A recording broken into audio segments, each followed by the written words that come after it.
Last time on Mardalion's Marauders. Once again he snuck back out into the darkness. This time he was not attacked, and cast his defiling spells into his wand. Beast had followed him on this second try as well, and was now sure Mardaluion was a defiler. He did not act on this knowledge right away, but it did color his view of everything Mardaluion did from then on. Beast bounded into the throne room, brushed past Kotex, and viciously hacked at Bell Smith with his huge sword. After 4 attacks, not a hair on the wicked defiler's head was disturbed. Bell Smith smirked and exclaimed, "Stoneskins." Then he pulled a glass vessel from his robe and dashed it on the ground. A greater fire elemental erupted from the spot, cutting Beast and the party off from Bell Smith. He fled to the door of Beast's private chambers, snatching a cobblestone from his pocket as he ran. A second stone fell out of his pocket in his haste. He threw the cobblestone at the door of Beast's chambers, and the door disappeared and was replaced by a radiant blue passage. He dove through it and was gone. The blue passage disappeared, and soon afterwards so did the fire elemental. Bell Smith struggled to free himself from the debris. He stood up with a look of intense concentration on his face, and the glittering envelope reappeared.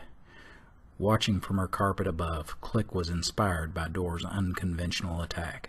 She used the power of her mind to tear a hole in the fabric of space beneath the battered defiler.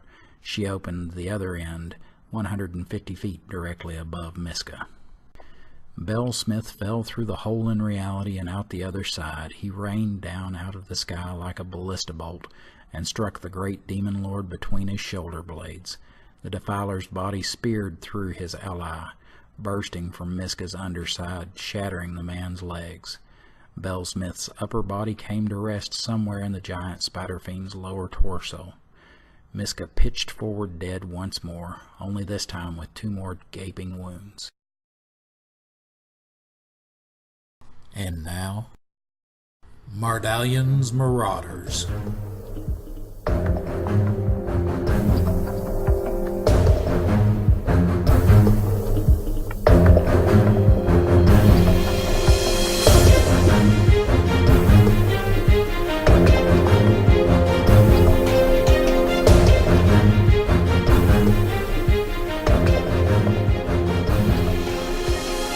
Episode 2, The Court of Stone. The party, led by Beast, came back through the planar gate from Sigil to Beast's throne room. All were in a jovial mood after their victory, all but one, that is. Hordia had seen enough of Athos to know it was no place for her. She took a cobblestone and activated the gate again. She said that she was going to find her way back home, then stepped through the gate to Sigil and was gone. After the shock of her abrupt departure faded, Beast called for his page to fetch the group's payment. He gave it to Mardaluion to divide up. Click, the Thri-Kreen psionicist, having dealt the death blow to Beast's nemesis, was given a 200 gold piece bonus. She also negotiated payment in land. She wanted a place to lay her clutch of eggs when the time came to do such things. Beast told her of a place far to the north that he could set aside a few acres for her. He told her that he would draw up a deed for her, but it would take a few hours. In the meantime, he suggested that they wait in his guest quarters. He said he would put on a banquet to celebrate their victory, and insisted they stay, at least until the feast was done, before they set out into the wastes again. Mardaluion was afraid at any minute that Beast would arrest or kill him for being a defiler, so he didn't want to hang around any longer than was necessary. He was also afraid of angering Beast by turning down his hospitality, so he reluctantly accepted the invitation. The party was split up into pairs and shown to their rooms. They cleaned up and healed while they waited. Beast was concerned that some of the party might not know that their leader was a defiler, so he sent notes to each of their rooms, except Mardaluion's room, of course. The one problem with Beast's plan was that only 2 of the party members besides Mardaluion himself could read. When it was time for the banquet, Click demanded, in front of Mardaluion, that Beast explain what the note that was sent to her room meant. When he told her that it was a warning that Mardaluion was a defiler, Click asked Beast what a defiler was. When he explained that defilers were people who killed the land to power their magic, Click asked how that was any different from a predator killing its prey to power its body. The conversation then devolved into an explanation of the Circle of Pooh. Mardaluion was trying to remain unnoticed during this part of the meal, for fear that Beast would rescind his hospitality at any moment. After Beast explained that a predator fertilizes the ground by pooing on it, but a defiler destroys the life in the ground, the conversation moved to the deed that Beast had drawn up for Click. Beast gave Click the document, showed her on a map where the land was. He explained that there was a fort near the land, and that if she presented the deed to the captain at that fort, they would honor the deed. With all the important business out of the way, the conversation moved back to Mardaluion. Click has always given Mardaluion a hard time about his simple clothes. She also loves to rib him about his elbow-length magic silk gloves. The Thri-Kreen insisted the defiler needed to get clothes that would match his fabulous gloves.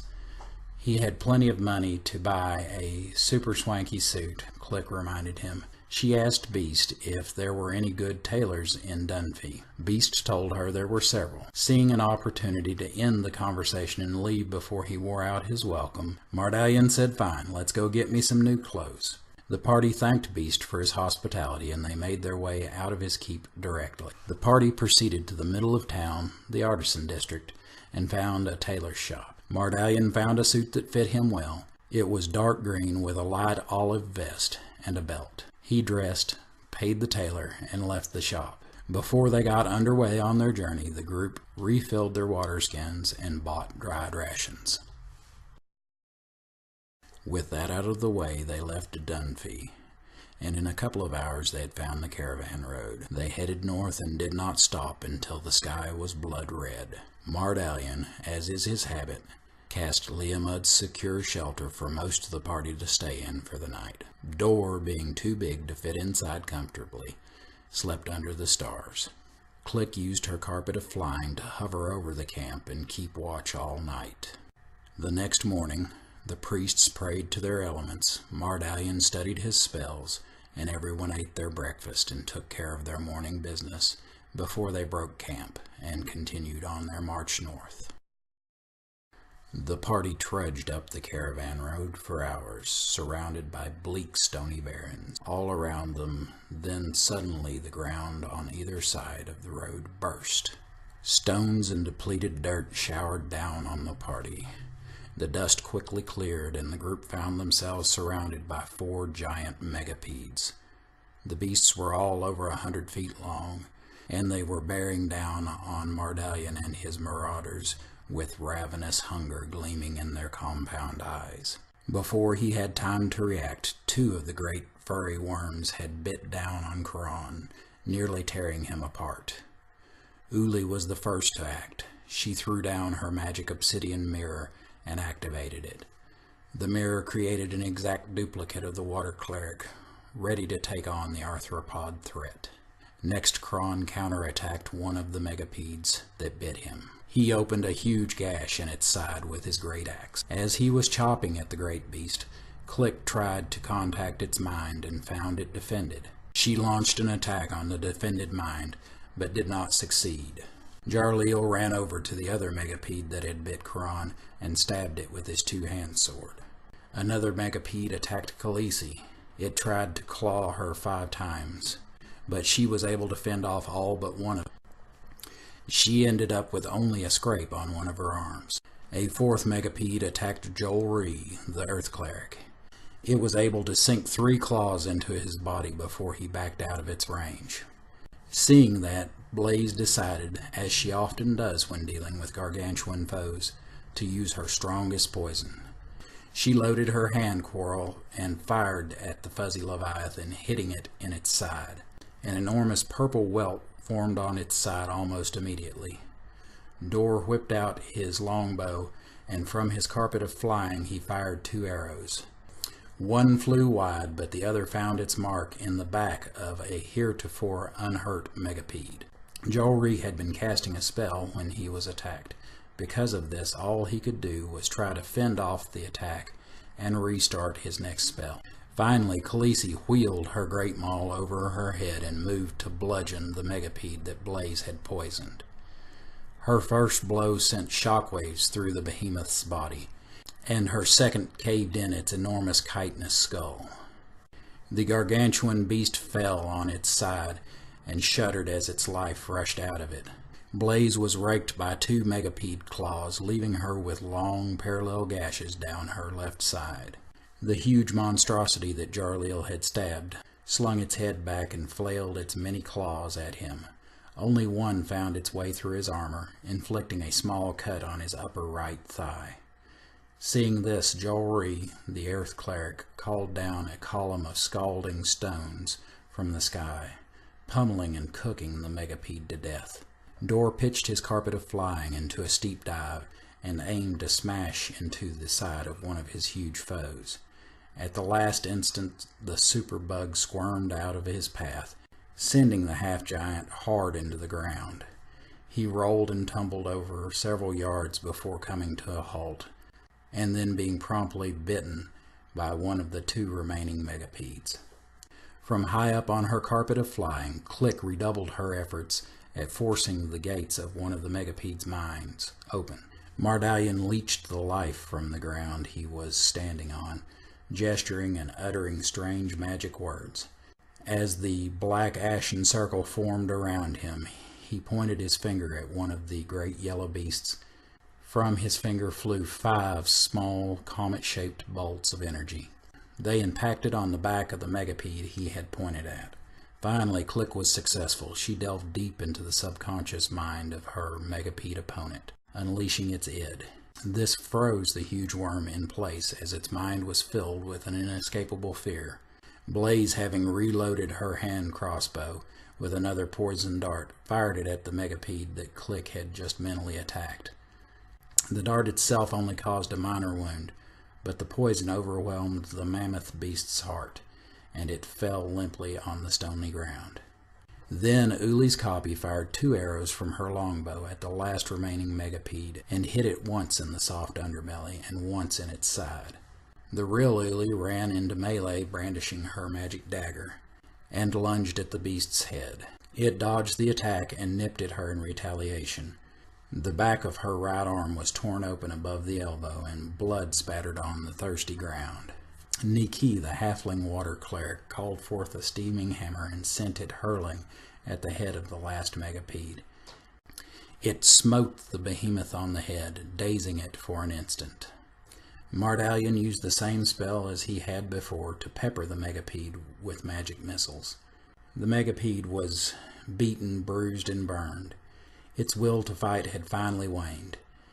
It started to turn and run, but before it could make good on its escape, Khaleesi pounced on it with Breathtaker, her mighty great maul.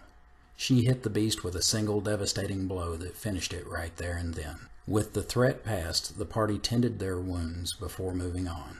A few healing spells were cast to heal the worst of the injuries that had been sustained, but they still carried many cuts and scrapes when they resumed their march north. The group pressed on through the intense heat of the afternoon. After a few hours they passed Grax Pool, but had plenty of water, and Mardaluion wanted to put as many miles as he could between himself and beast as soon as possible, so they marched on until nightfall. They made camp in their normal fashion, and the night passed without incident. The next day, after the party broke camp, they made good time as they marched with the wind to their backs. It seemed that if they marched for a couple of hours into the night, they might make it to Alteruk that evening. And this might have come to pass if not for the intervention of an ancient power. 3 hours before sundown, the ground beneath the party's feet began to quake. It moved in violent fits and starts. A pillar of stone was shoved up out of the surface directly beneath Khaleesi. As a huge crack opened beneath her, she fell into the blackness within. Most of the rest of the party followed soon after, as the ground gave way beneath them too. Everyone but Blaze, Click, and Dor slid down a steep ramp of stone. When Blaze saw her friends swallowed up by Athos itself, she dove in after them. This just left Click and Dor circling above the huge hole in the surface on their carpets of flying. They flew down to take a look, and rocks started flying out of the walls of the hole. These boulder-sized chunks of stone were obviously aimed at them. Finally, one of the rocks struck Dor, knocking him off his carpet of flying. Seeing this, Click tried to get enough altitude to get above the rocks. When she started to rise out of the hole, the rocks increased in their number and frequency. They formed a near-solid dome of flying stone that descended down on the Thri-Kreen. She decided to try to fly through, but was also knocked off her carpet of flying. She landed feet first in mud and quickly sank up to her neck. Then the mud hardened into stone. Click looked about her and saw that most of the party was up to their necks in solid stone like her. Only Mardaluion, Khaleesi, and Joel were free. They stood side by side in front of a large column of stone. Atop the column stood a massive creature made of stone. He looked like a very roughly hewn statue. To the right of the column of stone was an enormous earth drake. The stony horror did not attack, but seemed poised to at any second.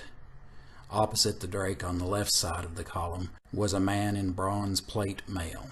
He held a maul almost as impressive as Breathtaker. From atop the column, the stone man worked his mouth. The sounds it made were more like heavy stones scraping across one another than any form of speech the party was familiar with. It said,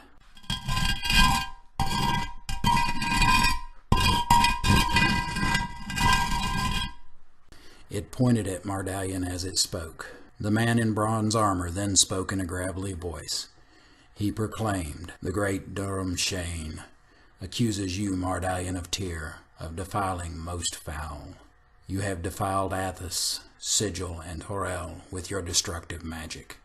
You have raped the lands of these worlds and stolen the vital life energy that flows into them from the most hallowed source, the realm of Earth itself." The Thri-Kreen spoke in its grinding, rumbling speech again, as it pointed at Khaleesi this time. The man in bronze armor looked up at him as he spoke, then at Khaleesi. When the Thri-Kreen was done speaking, the man in bronze armor then announced, "Khaleesi of the great Avel Waste, champion of stone, bearer of Breathtaker, you are complicit in these acts. As champion of Earth, this is a grievous offense." The Thri-Kreen then pointed at Joel, and its voice sounded like stones splitting under tremendous pressure. The man in bronze glared at Joel and barked, "As a priest of Earth, Joel of Nimbane, you have broken your most sacred pact of stone. You have aided and given comfort to this wicked defiler." The man in bronze then hefted his great maul and pointed it at the trio of bewildered marauders, and he said, "You are all charged with crimes punishable by death. Joel, you will serve as advocate for yourself and your fellow accused. Let the tribunal begin." He smashed the maul into the stone floor of the cavern, causing the whole place to quake for an instant.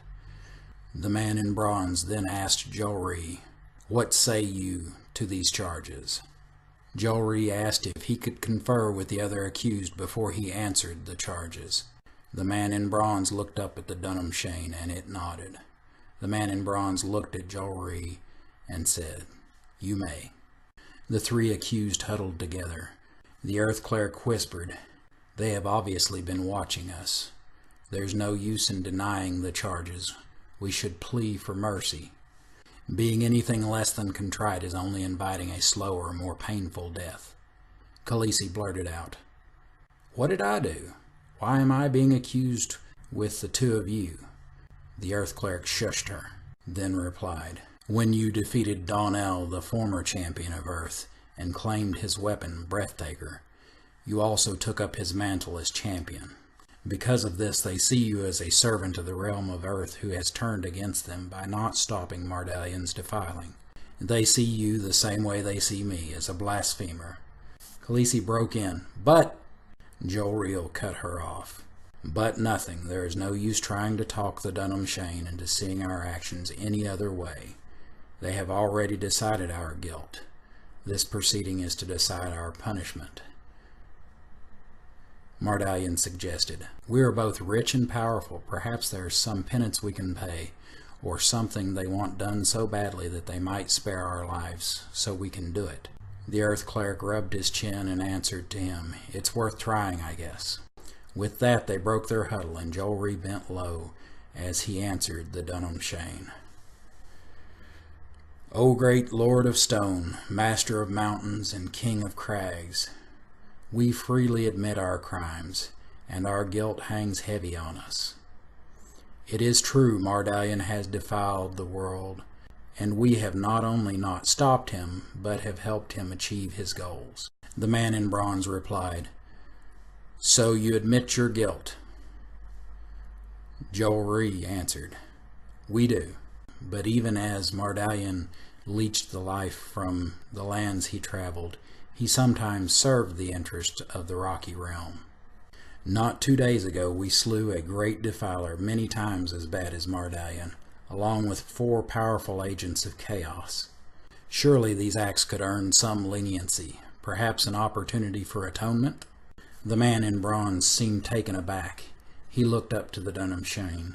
The stony jurist rubbed his blocky chin with his broad hand, and a smile crept across his hard visage.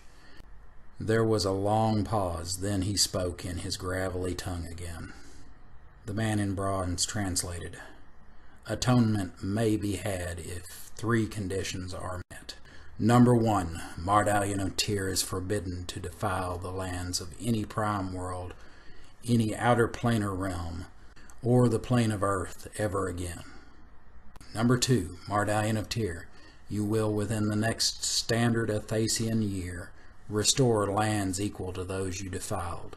Finally, Mardalion of Tyr, Khaleesi of the Great of Alewaste, and Joel Ree of Nimbinay, you will, before sunset tomorrow, present this tribunal with the corpse of the great Caliph of the Citadel of Ice and Steel, the master of all Jinn.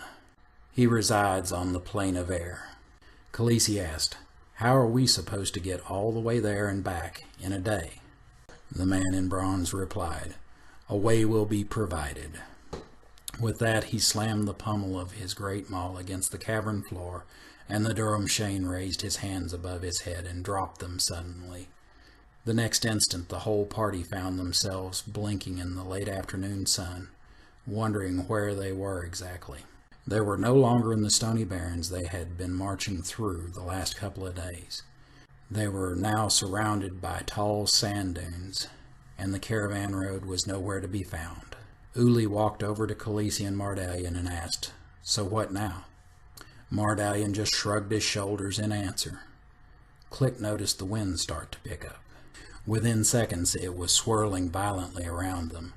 The 2 halflings were swept up by it first, followed closely by Uli and Joel Ree. In less than half a minute the entire party was being buffeted and slung about by a cyclone. The sand it carried with them stung them and made it impossible to see. They spun faster and faster until Jarleel thought he was going to vomit. Just when they thought they could take no more, the wind began to slow and the sand disperse. Mardalion and his Marauders found themselves floating in a calm blue sky.